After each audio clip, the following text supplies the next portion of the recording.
What happens is by the time the kid breaks, they're actually at war with their parents, in a violent war. Then when and again, I mean this non-cynically, the well-meaning people who try to help them, Rabbanim or Mechanchim, what they observe is a family in crisis. What they observe is a war, and it looks dysfunctional. The kids hate the parents are mad with their kids, but that's because they haven't yet embarked upon the crisis chinuch model. So they look like they're dysfunctional. They were not a dysfunctional family in almost any case.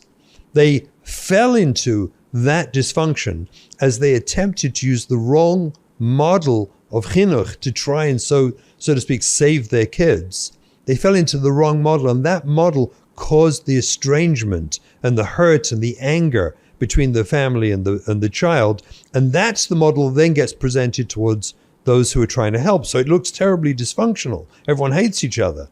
But actually, what came first, the horse or the cart? What actually happened was a problem was bubbling up, which they did not know how to handle. And that's what our hope is, through Keshe Nafshi especially. So what we're trying to do is, prior to getting into that war, let's give this information over so that when you see the problems occurring with your children, you'll know what to do l'chantchila, and you'll avoid all the estrangement, the hurt and the pain, and the safek pekuach nefesh, which we know it is. Are there some signs, for someone, let's say, who's younger, a younger parent, let's say they're just, their kids are maybe 7 years old, 8 years old, 9 years old.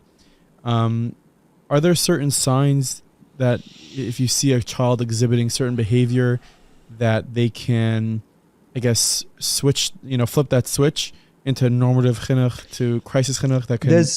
There's so many, and I would never, I would always encourage anyone, don't flip a switch. Go consult with someone first and tell them what you're seeing. That means consult with someone who actually knows something about crisis chinuch.